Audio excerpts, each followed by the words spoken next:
Cranon.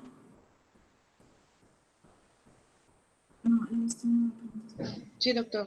Ok, bien, pues creo que eso ya lo comentábamos, que el fragmento más proximal por la tuberosidad del olecranon se distrae por efecto del tríceps. La inserción muscular hace que del músculo, por mediante su tendón obviamente, hace que se distraiga, que se separe, términos prácticos, del foco de fractura.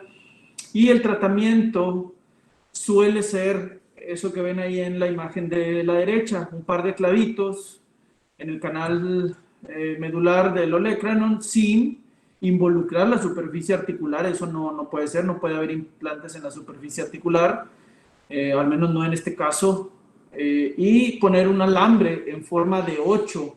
Ese alambre nomás lo están viendo en una sola posición, es decir, es una radiografía lateral, pero si lo vemos en una radiografía AP, el alambre tiene una forma, pues una configuración en 8, así se le llama, pues un obenque. Entonces, eso transformará las fuerzas de tensión del alambre en formas de compresión, una fuerza de compresión en el sitio de fractura. También se puede aplicar una placa. Existen placas precontorneadas o premoldeadas, anatómicas, como quiera llamársele, para esa zona del olecranon. Un inconveniente siempre en esta parte, sea que se ponga unos clavitos y un alambre o que se ponga una placa anatómica, es que es una superficie muy cercana a la piel, entonces no hay tejido blando ahí que pueda recubrir de una forma correcta los implantes y por lo tanto molestan. Y pues bueno, apoyarse sobre los codos es algo muy común para todos, pero cuando ya tienes una cirugía de este tipo es algo doloroso. Casi siempre estos implantes terminan retirándose, sea cual sea el dispositivo que se coloque, casi todos terminan retirándose al cabo de un tiempo cuando cumplan su función, por una intolerancia a material de osteosíntesis. Bien, adelante.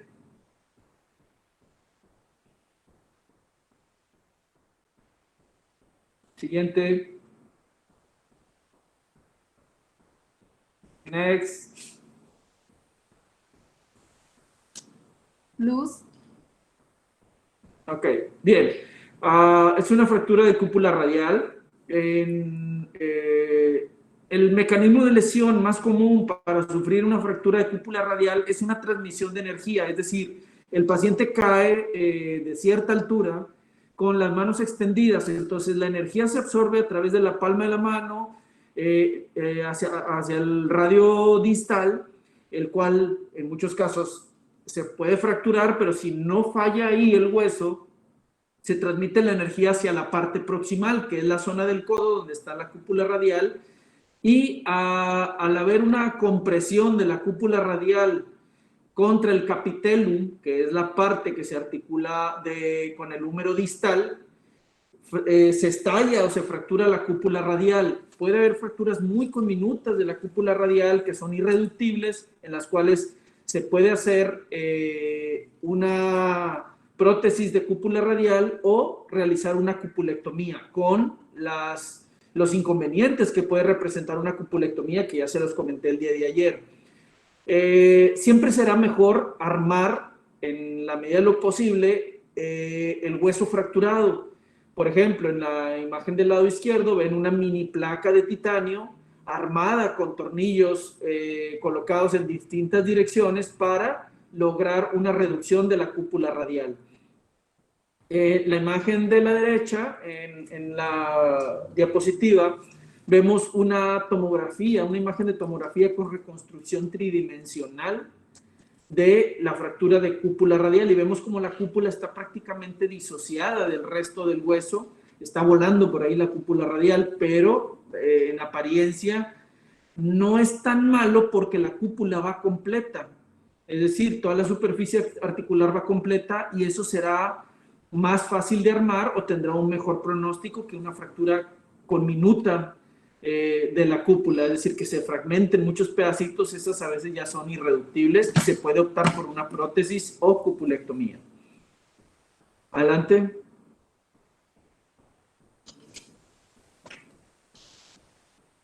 Next.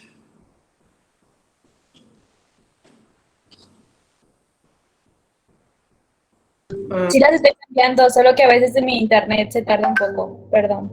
Ok, no te preocupes. Bien.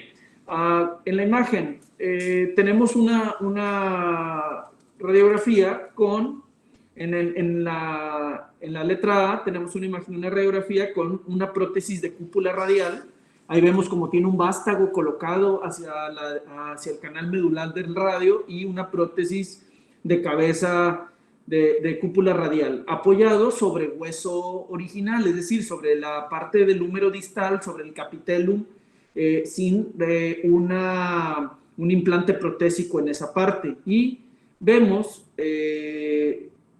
por abajo en el cúbito una placa anatómica, perdón, una placa de mínimo contacto o de contacto limitado para una fractura diaficiaria. No es una fractura de olecrano, es una fractura diaficiaria que está cerca. ¿Eh? En el SP. El trazo de fractura está más o menos a nivel donde termina el vástago de la cúpula radial, por ahí está la fractura, ¿sí? Y pareciera que tiene por ahí otros fragmentitos, ahí donde se ve una separación entre un tornillo y otro, donde hay un orificio vacío de la placa. Sabemos que es una placa de contacto limitado porque vean cómo tiene una serie de estriaciones, como si fueran huequitos a través de los cuales hay un espacio. Ese tipo de placa viene diseñada de esa manera para que a través de esas estriaciones o pequeños huequitos, el periósteo pueda nutrir al hueso, que no sea un contacto total del implante con el hueso y de esta manera aumenten las posibilidades de que consolide la fractura. Ese mismo paciente es prácticamente idéntica, es la misma radiografía del paciente en el lado B, nada más que en este caso ya le pusieron una superficie protésica al capitellum, debido a que seguramente la cúpula radial estaba erosionando el capitellum, es decir, el hueso no operado lo estaba erosionando, le estaba provocando una artrosis, porque estaba chocando una superficie metálica sobre una superficie natural. No siempre tiene que ponerse el implante en la zona del capitellum, en este caso sí, porque estaba erosionando bastante.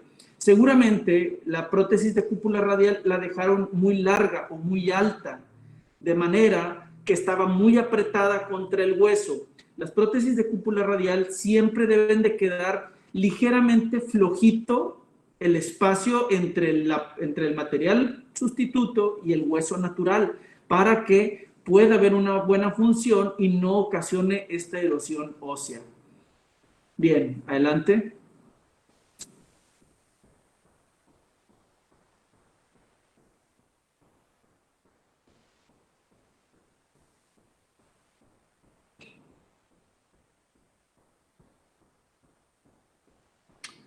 Ok, otra lesión bastante común en la extremidad superior, que no es la más común, esta luxación no es la más común, ya dijimos que la glenohumeral antero-inferior es la más común, pero bueno, la luxación de codo posterolateral es la más común en la zona del codo, ¿sí? Y la presentación clínica es esa que ven ahí en la fotografía del paciente con el codo luxado hacia posterior. Ese paciente está en decúbito prono, es decir, está boca abajo en la camilla y el codo está colgando.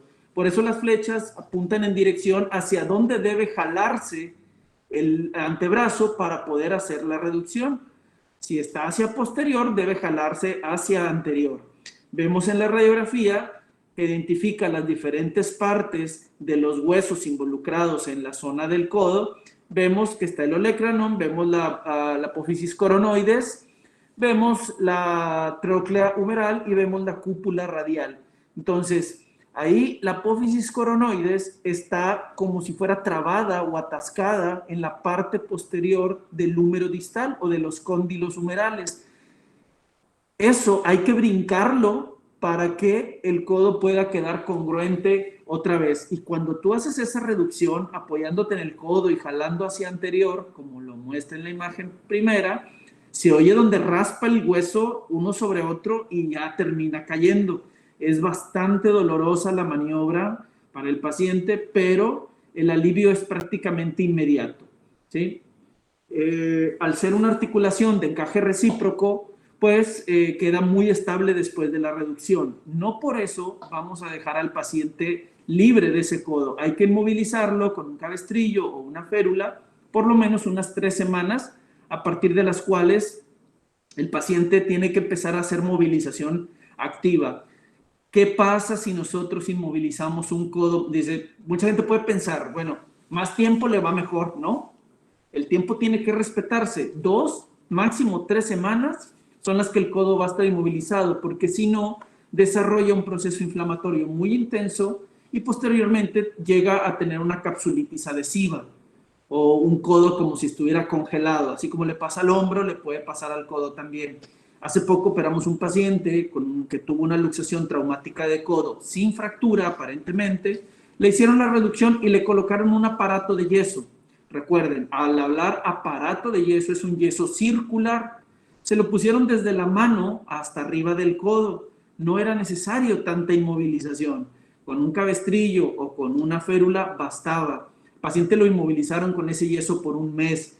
Obviamente presentó una inflamación muy severa, con mucha atrofia de los músculos, de los tejidos blandos, y posteriormente había una contractura muy importante, de manera que el paciente no podía ni flexionar ni extender completo ese codo, y tuvimos que operarlo para hacer una capsulotomía y una capsuloplastía, es decir, abrimos la cápsula y modificamos la cápsula articular del codo para poder liberar un poco esa capsulitis adhesiva que tenía el paciente. Y aparte, le pusimos un poco de corticoide intraarticular para evitar que el proceso inflamatorio per se de una cirugía se presentase de una forma muy importante, y así al paciente le fue mejor. Y aún con todo y sutura, al paciente lo mandamos a una rehabilitación agresiva, por decirlo de esa manera, muy pronto. Prácticamente al otro día, ni lo dejamos descansar, con todo y sutura, órale, a rehabilitación.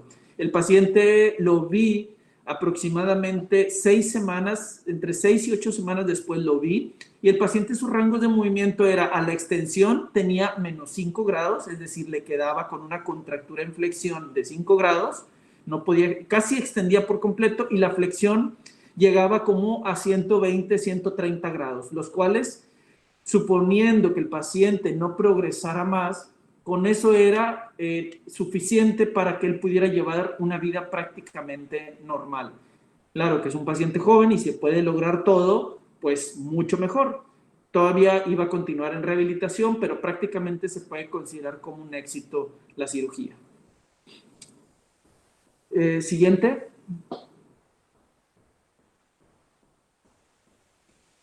Agregando un poco, en esta situación del codo, hay que tener mucho cuidado si se presenta un aumento excesivo de volumen en la cápsula articular, como un hemartros. Es decir, al romperse tejido, empieza a sangrar.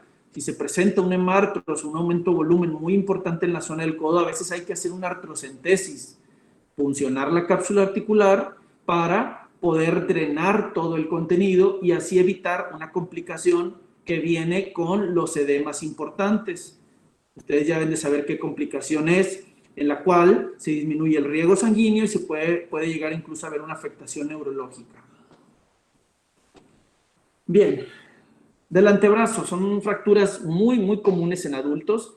Es la segunda fractura más común en el adulto después del radio distal. Predomina la fractura de cúbito sobre la fractura de radio, hablando de su diáfisis. ¿Por qué será más común la fractura del cúbito que la fractura del radio? ¿Alguien que tenga una idea?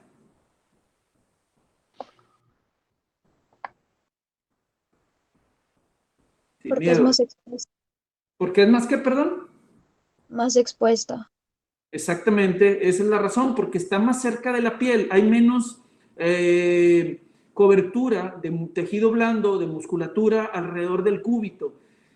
Para lo que quieras, te caes, lo primero que metes es la parte cubital del antebrazo, es con lo que suele caer una persona. Incluso si te están atacando y te defiendes, lo primero que metes es el antebrazo y es el borde cubital lo que utilizas para cubrirte. Entonces es el hueso más expuesto, por lo tanto es el hueso que más comúnmente se fractura. En los adultos, todos sin excepción, sea de cúbito, sea de radio, hablando de la diáfisis, son quirúrgicos, porque el tratamiento conservador tiene altos índices de fracaso. El fracaso sería la no unión o pseudoartrosis del hueso en cuestión. El tratamiento de primera elección desde hace muchos años sigue siendo colocar una placa atornillada. Las placas ya han variado, hay de distintos tipos, desde las placas DCP, que quiere decir Dynamic Compression Plate, hasta las placas LCP, que son las más modernas, que son estas que tienen esas estriaciones de contacto limitado. LCP quiere decir Locking Compression Plate.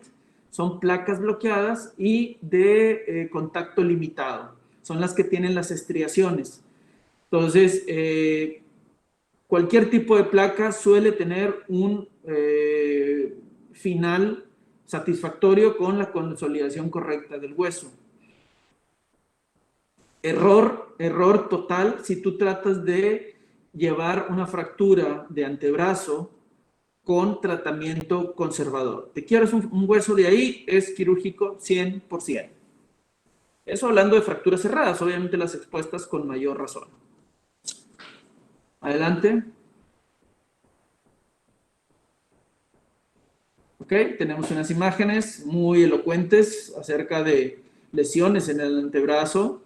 Vemos una fractura muy angulada con una disociación completa de los fragmentos óseos, ¿verdad? En el radio, en una de las imágenes, quedó en el espacio interóseo y el cúbito está completamente fuera de su sitio.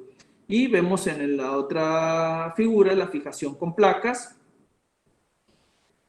para ambos huesos. Las placas suelen colocarse al cúbito por un abordaje directo, por el borde lateral o el borde cubital del antebrazo, y el radio, de acuerdo a su localización, es la colocación de la placa, pero la mayoría de las veces el abordaje es anterior, o es decir, por la cara palmar.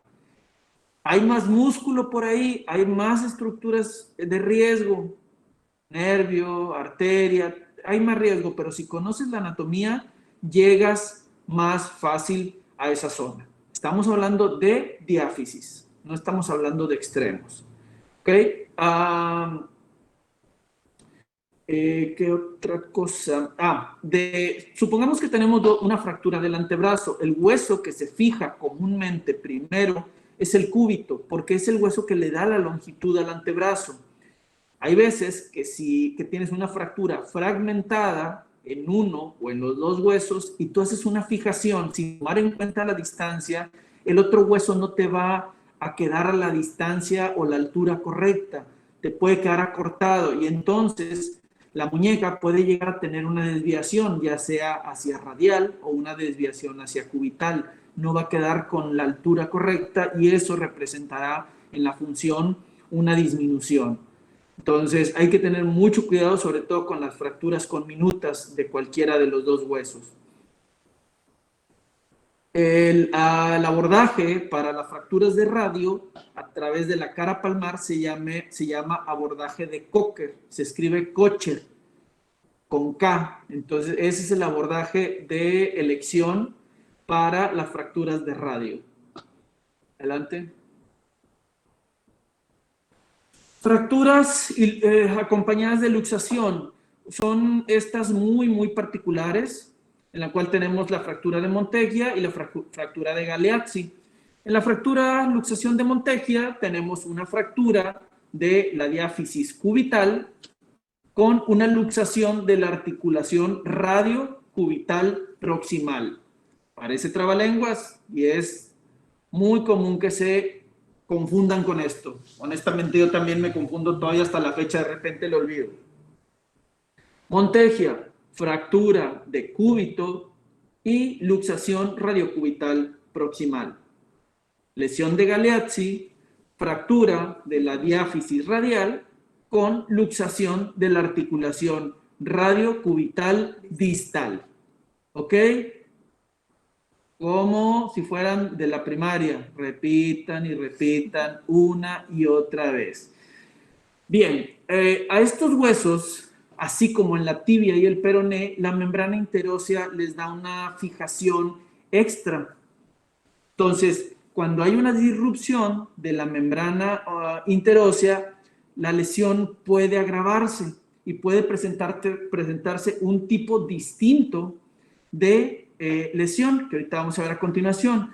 En este tipo de fracturas luxaciones, llámese Monteggia o Galeazzi, hay que tener mucho cuidado porque muchas veces nos centramos en lo que es la fractura y nos olvidamos del resto. Por eso, uno de los principios importantes en traumatología es de la zona de la lesión vigila articulación distal y articulación proximal a la lesión. ¿Ok? En este caso, pues tienes que vigilar la articulación de la muñeca, la radiocubital distal o la articulación de radiocúbito en a nivel del codo para verificar que estén sanas, que estén íntegras, porque tú puedes arreglar la fractura, pero se te pasa la luxación, el pronóstico va a ser malo. Hay que tener mucho cuidado con eso. La siguiente. ¿Ok? Este es un buen ejemplo de una fractura, luxación. ¿De qué es esta? ¿Es Monteggia o es Galeazzi?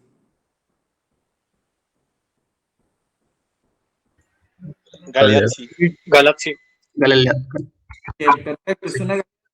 Pero observen como también el cúbito está fracturado en su parte proximal, ¿eh? Cerca del codo hay una fractura del cúbito.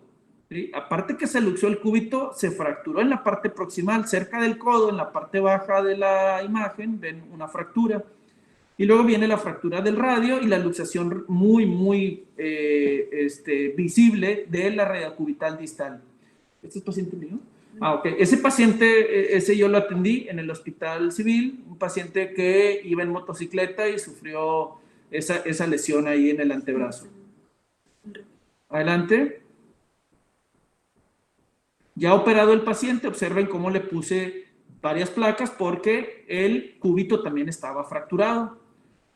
Pueden ver que hay un tornillo en el cúbito, que hay un tornillo que está fuera de la placa. Mucha gente se pregunta, dice, doctor, ¿ese tornillo que quedó ahí volando? ¿Por qué está fuera de la placa? ¿Se equivocó el doctor? No.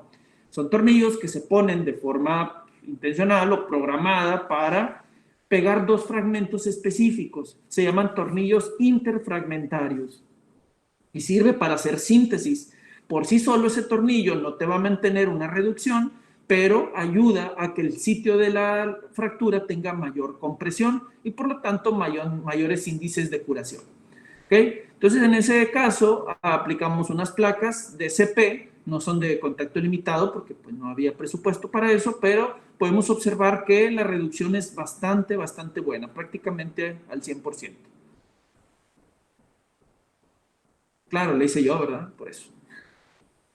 Bien, fracturas y luxaciones. Es lo que les comentaba hace rato, que este es otro tipo de lesión en particular. Es la lesión de Sexlopresti, en la cual hay una disrupción de la membrana interósea con una fractura fragmentada de la cúpula radial. Por lo tanto, la altura del radio se va a ver muy disminuida en comparación con la altura del cúbito, ¿sí?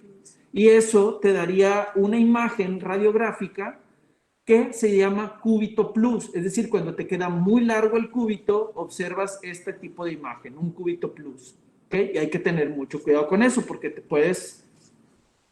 lo de Sexlopresti, hay una lesión, una disrupción de la membrana interósea con una lesión, en este caso de la imagen, una fractura de la cúpula radial, a nivel de la articulación del codo, y hay una migración hacia proximal del radio.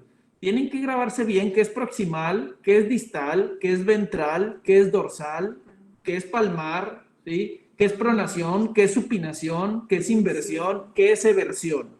Son términos muy, digamos, algo complicados bastante complicados de aprenderse, pero si no los tienen en mente, si no los están repitiendo, no van a captar. Es difícil, pero bueno, tienen que, no me voy a poner a explicar cada vez que hable de ventral, de dorsal, de inversión, eversión, a explicar, porque es demasiada pérdida de tiempo. Eso lo tienen que saber. Y son términos muy comunes en traumatología. Entonces aquí, como indica la flecha, va a haber una migración hacia proximal, es decir, la parte superior del cuerpo, del radio, lo que va a provocar que haya una disminución de la altura radial y el cúbito va a sobresalir, de manera que en la radiografía se aprecia un cúbito plus. Adelante. Bien, las lesiones de muñeca, tenemos que la fractura del radio distal es la más frecuente en el adulto. El mecanismo de lesión la mayoría de las veces es caída sobre la palma de la mano, con la mano extendida. Es muy común que uno caiga así, a menos de que estés muy pendejo, ¿verdad? Y que caigas con el dorso de la mano. Por lo regular uno mete las palmas. No fallan los huesos de la mano, pero se absorbe la energía en el radio distal. ¿Por qué ahí? Porque la superficie del radio distal es mucho mayor que la superficie del cúbito. Por lo tanto, la energía se absorbe a través de los huesos de la mano, los huesos del carpo, hacia el radio distal. Hay predominio en mujeres y en ancianos. ¿Por qué mujeres? Pues porque hay una prevalencia de disminución de la calidad ósea en mujeres por cuestión hormonal, por cuestión de lactancia. Y pues bueno, ya entraditos en años el hueso se va a hacer más frágil. La presentación clínica de una fractura de muñeca cuando está desplazada principalmente va a ser con una desviación dorsal o desviación hacia el dorso del antebrazo, ¿sí? Y esa deformidad se le llama endorso detenedor. Cuando la deformidad es al contrario, es decir, que no se ve en el dorso y se ve en la cara ventral o palmar, la deformidad se va a llamar empala de Carbonero. Dependiendo la deformidad que veamos nosotros clínicamente sin tener una radiografía, podemos imaginarnos hacia dónde se desplazó la fractura. Si el trazo o el fragmento del radio distal se fue hacia el dorso, se va a llamar deformidad en dorso detenedor. Si se va hacia la cara palmar, se va a llamar empala de Carbonero. Y el mecanismo de lesión es el contrario. Si el paciente cae con la mano extendida, va a haber un dorso detenedor. Si cae con la mano flexionada, se va a llamar empala de Carbonero. Va tomando en cuenta la deformidad, no la radiografía. Lo compruebas con la radiografía, pero es la presentación clínica. Adelante. Vemos una radiografía del lado izquierdo, donde tenemos un paciente con una fractura de radio distal, con una disminución de la altura del radio porque está impactado, una desviación de la mano y la muñeca hacia el lado radial por la disminución de altura, y vemos en la radiografía lateral una desviación hacia palmar del fragmento distal del radio. Por lo tanto, es una deformidad empala de Carbonero. Está hacia abajo. Y vemos del lado derecho una radiografía con el implante ya lo colocado, donde regresamos el radio a la altura correcta, se recupera la desviación cubital que tiene normalmente la mano y le colocamos esa placa, es una placa anatómica, una placa bloqueada de radio distal, que es el mejor tratamiento actualmente para las fracturas de radio distal. Existen muchos otros tratamientos, va mucho de acuerdo a qué necesita el paciente, es decir, el implante no siempre tiene que ser este. Podemos utilizar desde lo más bajo, más básico para una fractura de radio distal.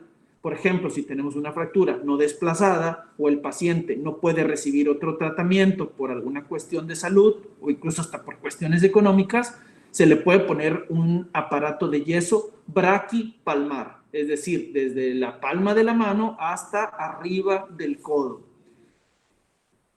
Si la fractura amerita una fijación extra, entonces el tratamiento que seguiría para arriba, en cuanto a lo menos a más sofisticado, podría ser colocar unos clavitos a través de la piel, es decir, de forma percutánea, con ayuda de un intensificador de imágenes o fluoroscopio para hacer una fijación de la fractura. Obviamente, la fijación no va a ser tan buena, por lo tanto, en esos casos de que pones clavitos, debe ir acompañado de un guante de yeso para a mejorar la fijación. Un guante de yeso corto, es decir, un aparato de yeso corto hasta abajo del codo.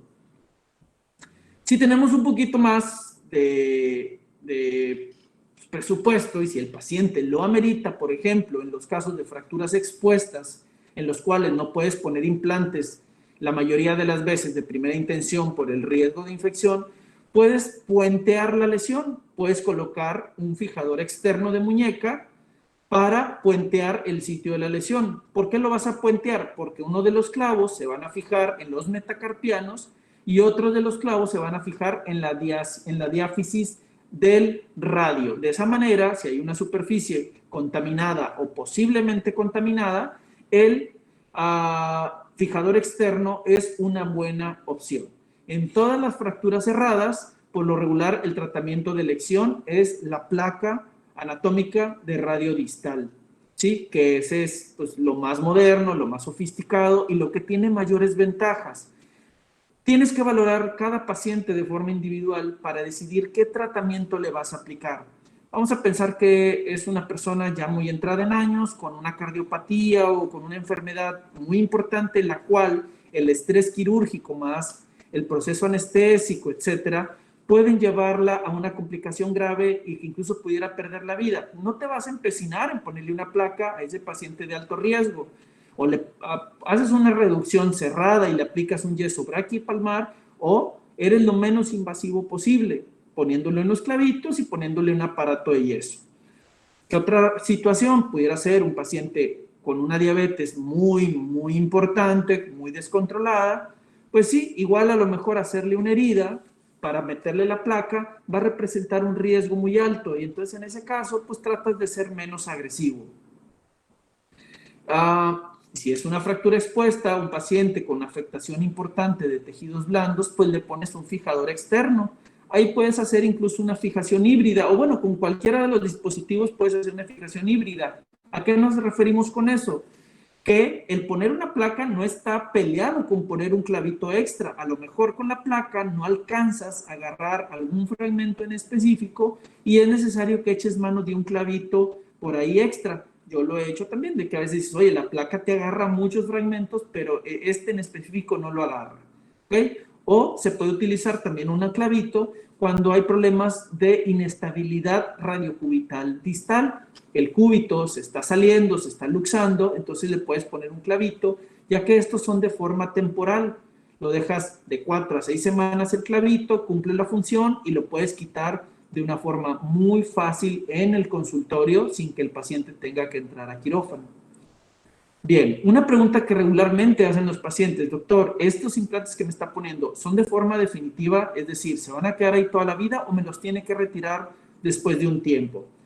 La mayoría de los implantes en la actualidad, que ya hemos evolucionado mucho, por ejemplo, hacia el titanio, son implantes que se quedan ahí para toda la vida. Ya no es necesario tener esa rutina de retirar los materiales, puesto que si no molestan, se van a quedar ahí toda la vida y no va a haber ningún problema. Intolerancias a material de osteosíntesis en la actualidad es muy raro, pero bueno, puede existir, está descrito, aún sea el material más sofisticado. El abordaje para una fractura de este tipo es un abordaje igual de Cocker a través de la superficie palmar del radio distal para colocar esta plaquita. Tiene muchas ventajas el colocar una placa. Para poder tú decir que es el mejor tratamiento en la actualidad, tiene que ir sustentado de pruebas. Entonces, la literatura o los estudios que hay de revisión con grandes muestras de pacientes operados con placa, se ha llegado a la determinación que es el mejor método, ya que permite que el paciente inicie una movilización precoz de la zona lesionada. Es decir, o tú operas un paciente y le pones una placa y le dices, señor, a mover la mano desde mañana. La mayoría de las veces, hay veces que manejas un periodo de inmovilización corto, pero no se compara con la inmovilización que debe tener un paciente con un fijador externo o con un yeso. Aquí la movilización es precoz. ¿Qué quiere el paciente? Muchas veces la mano más frecuentemente lesionada es la mano dominante. Quiere usar su mano, quiere volver a ser productivo o simplemente quiere valerse por sí mismo de forma rápida. A cualquiera de nosotros nos gusta tener la mano dominante libre porque simplemente para limpiarte la cola es súper importante.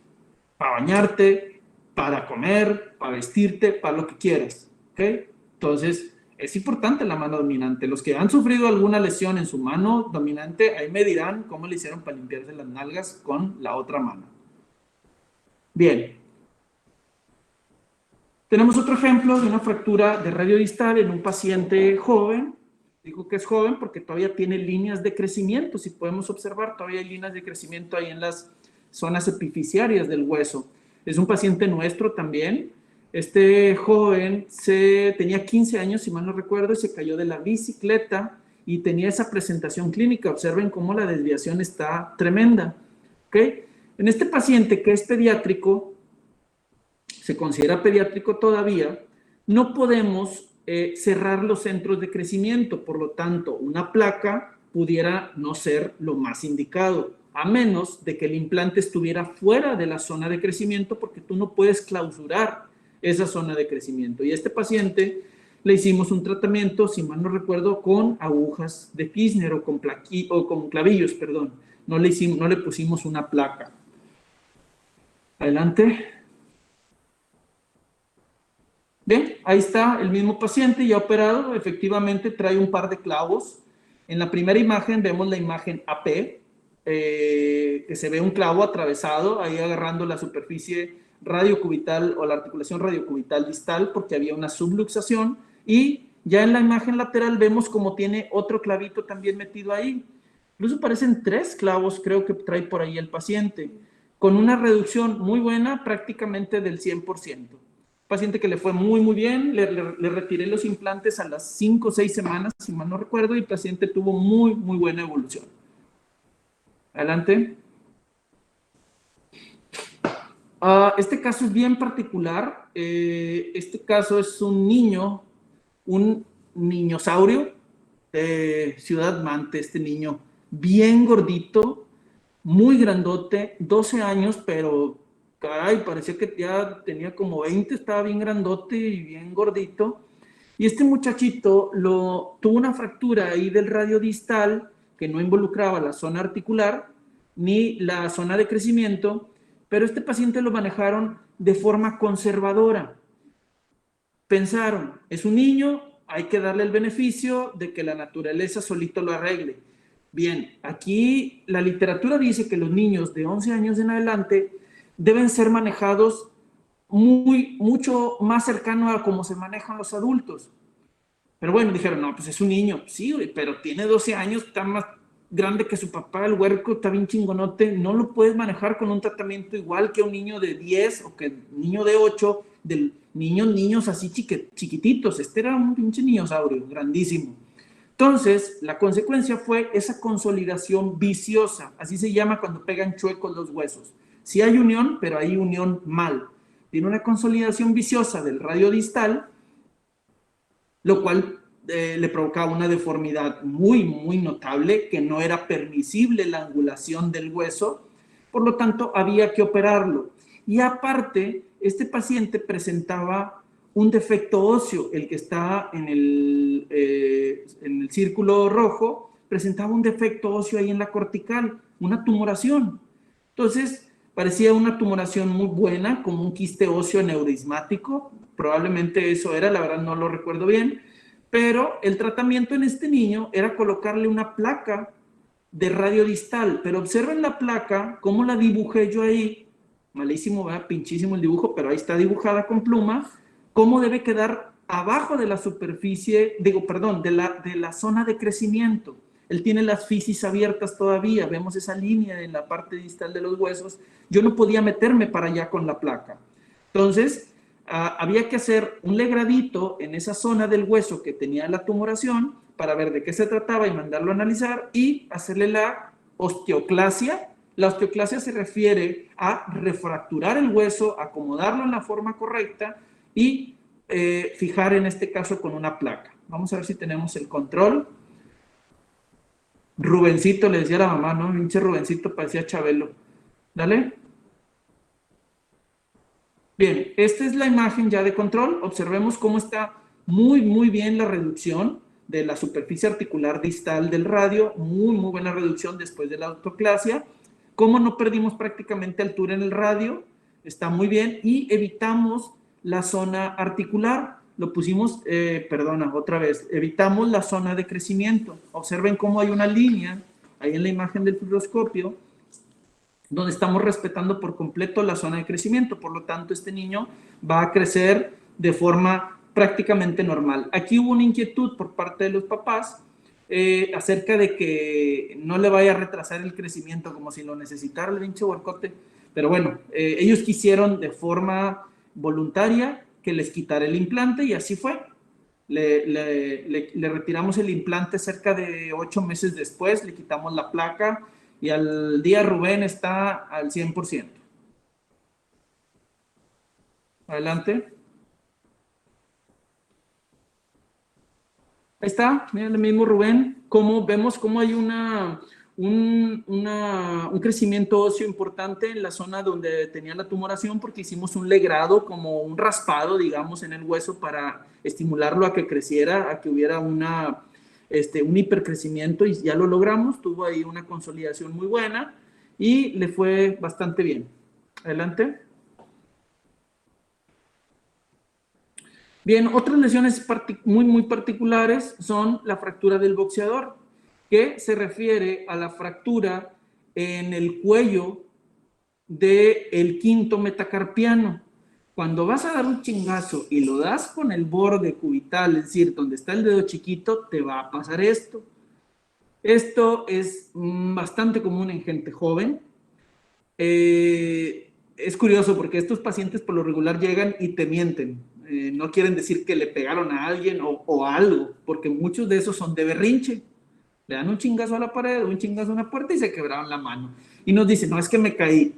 Güey, o sea, soy médico y tengo la experiencia y sé que no te va a pasar esto con una caída. Es muy pendejo para caer con el quinto dedo doblado. Es imposible. Entonces le dices, ¿le pegaste algo? No pasa nada si no me quieres decir, pero tú le pegaste algo, porque esa fractura se llama del boxeador.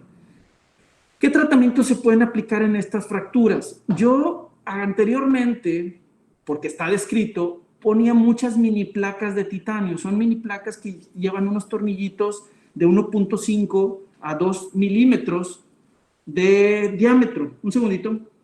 Bueno. Ajá, dígame. Bueno.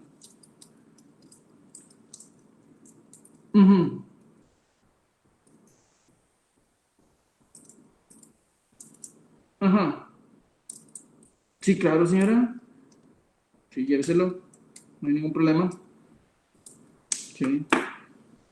Nada más cuídenlo mucho, las curaciones, bien limpiecita la herida y no hay ningún problema. Ah, perfecto, qué bueno. Excelente. Perfecto, qué bueno. Ok, qué bueno. Nos vemos acá para el retiro de los puntos. Ok. Ándele pues. Sí, no, lléveselo.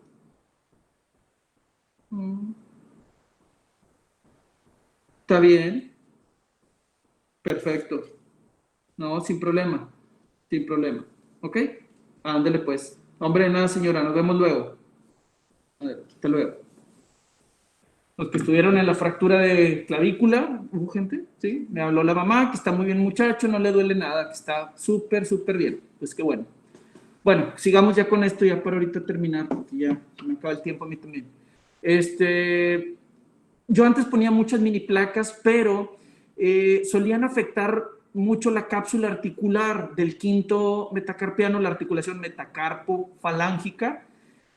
Sí les iba bien, pero casi siempre tenía que retirar los implantes. Entonces, platicando después con un colega de Monterrey, que es especialista en extremidad superior, me dijo, oye, pues aunque suena un poco rústico, es mejor ponerle clavito, un clavito de Kirchner, como ese que ven en la imagen de la extrema derecha, con cierta angulación, puedes manipularlo para hacer palanca sobre el fragmento distal de la fractura y te queda bien acomodado, lo reduces bastante bien, es una cirugía mínima invasiva, el costo es mucho menor que con una placa de titanio Y al paciente le va muy bien porque ese clavito lo dejas por fuera sobre el dorso de la mano y después se lo retiras a las 6 semanas y ya la fractura consolidó. El paciente no tiene que ser operado nuevamente para retirar el material y el pronóstico es mucho mejor, no afecta la cápsula articular. Y a partir de entonces lo he hecho así.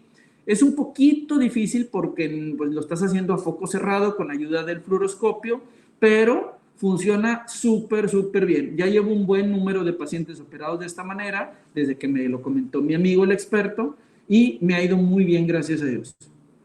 Adelante. Bien, aquí el enfoque cambia, porque esta es una fractura del segundo metacarpiano, pero es una fractura diaficiaria, por lo tanto se tratan los huesos largos, llámese antebrazo, radiocúbito, y se le pone aquí una mini placa de titanio con tornillos de 2.0 milímetros de preferencia. ¿Por qué de titanio? Pues porque es el metal más avanzado y casi ya todas las mini placas vienen en ese material. Vemos que logramos una reducción perfecta, logramos una alineación perfecta sin involucrar la zona proximal y la zona distal. Entonces, para fracturas diaficiarias está muy bien y el mejor tratamiento para esas lesiones son las mini placas para tornillos de 2.0 milímetros o de 2.0 milímetros, máximo de 2.4 milímetros. Adelante. Doctor.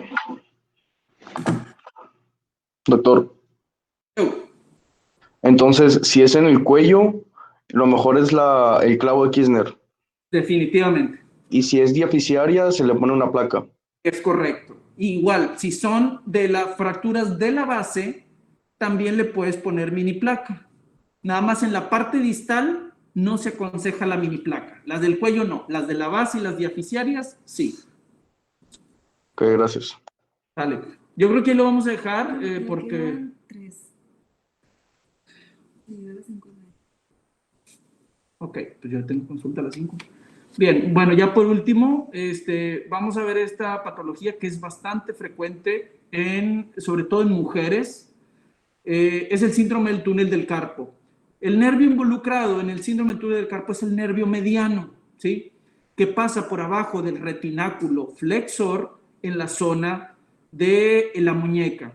El retináculo flexor es como si tú tuvieras una serie de cables, en este caso pues serían tendones, sería la arteria, vena, nervios, y ese manojito estuviera agarrado con una cintilla, como ponen los cables la gente de la luz o los del teléfono. Bueno, aquí en la mano, para mantener todas esas estructuras en su sitio, tenemos ese retináculo flexor, ¿ok? El dolor, el paciente lo localiza en esa zona donde está la imagen, y de ahí se irradia hacia la parte distal, hacia la zona de inervación del nervio mediano. Adelante. Es una condición que causa dolor y debilidad en la mano acompañado de alteraciones sensitivas tipo parestesias o provocado por la compresión del nervio mediano. Puede haber incluso intumescimiento o debilidad de la mano y en los casos más graves, en los casos muy crónicos, puede haber atrofia muscular de los músculos, valga la redundancia, en la zona involucrada. Y ahí viene la zona de influencia del nervio mediano. Si la afectación en una mano que ustedes piensen que puede ser el nervio mediano está en el quinto dedo, definitivamente no va a ser un nervio mediano, va a ser un nervio cubital el que pudiera estar bajo compresión. Pero de los síndromes compresivos neurológicos en la extremidad superior, el más común es el nervio mediano por un túnel del carpo. ¿A quién le sucede esto? A las personas que son muy manuales, que están con sus manos constantemente trabajando, les puede pasar esto. Les pasa más a las mujeres, a las amas de casa, alrededor de la quinta década de la vida, porque son muy hacendosas, ¿sí? Las que están constantemente exprimiendo el trapeador, están barriendo, etcétera, les puede pasar esto. Yo mismo he sufrido del túnel del carpo por el desarmador o por los tipos de movimientos que hacemos en cirugía. Y vaya que duele, se molesta bastante. El tratamiento en las fases iniciales suele ser conservador, es decir, con una inmovilización, venden férulas especiales para síndrome del túnel del carpo y medicamentos orales, o puede incluso llegar a ser tratado con una infiltración, lo cual supone un cierto riesgo, porque si le das al nervio, puedes provocar una neuritis química y a lo mejor te sale peor la chingadera que haberlo operado. Entonces hay que tener cuidado. Adelante. Igual vemos ahí una imagen de la zona de influencia. Tienen que recordarse de los dermatomas, ¿ok? Para poder saber si la distribución es en la zona del mediano o no. Y la cirugía consiste en abrir una herida en la cara palmar para hacer una liberación del retináculo flexor. ¿Cuáles son las referencias para hacer la incisión? Chequen lo que se llaman líneas de Kaplan. Por ahí, googleenlo, yo creo que va a salir fácil lo de las líneas de Kaplan para hacer tu planeación de la incisión. Ahí la imagen viene una incisión grandísima, no tiene que ser tanto.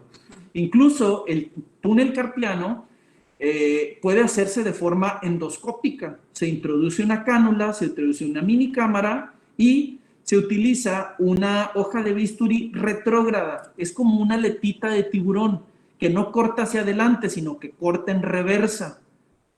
¿Sí? Digamos que en la parte cóncava de la aleta, ahí está el filo, entonces pasas la hoja y de regreso, al sacarla, se despliega la hoja y el filo y corta el retináculo flexor de una forma muy, muy segura.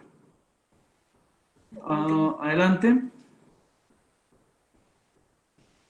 Bien, eso ya lo mencionamos. Adelante. Bien, las pruebas diagnósticas para el túnel del carpo, ¿sí? Tinel y Fallen, revísenlas. La dígito percusión y la prueba de Fallen. Son las pruebas diagnósticas clínicas para un síndrome del túnel del carpo. En las instituciones públicas es muy común que lo tengas que sustentar con una electromiografía. Si estamos hablando de una afectación neurológica, la electromiografía te va a confirmar el diagnóstico. La verdad no vale la pena realizar una electromiografía, aparte que es muy molesta, es costosa, cuando la clínica es lo que manda, ¿sí? Pero en la institución se pide mucho porque quieres tener como que todas las cartas a la mano, todas las canicas en la bolsa, para poder someter a un paciente a una cirugía y justificarla de forma correcta. Realmente en la práctica privada eso no sucede. No pedimos una electromiografía, a menos de que tengas mucha duda, porque bueno, puede haber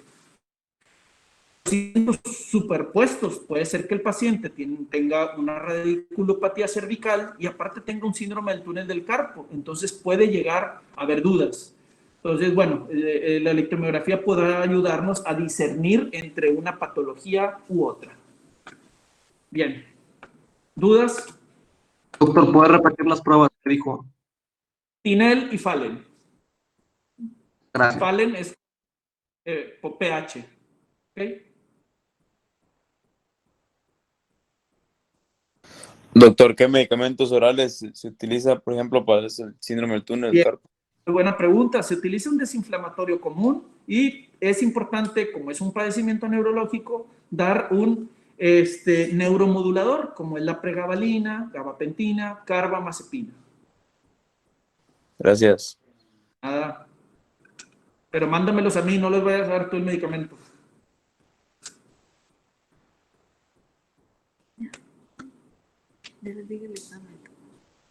¿Listo? Sí, doctor. Sí, doctor. Pobres. Lo saben todo.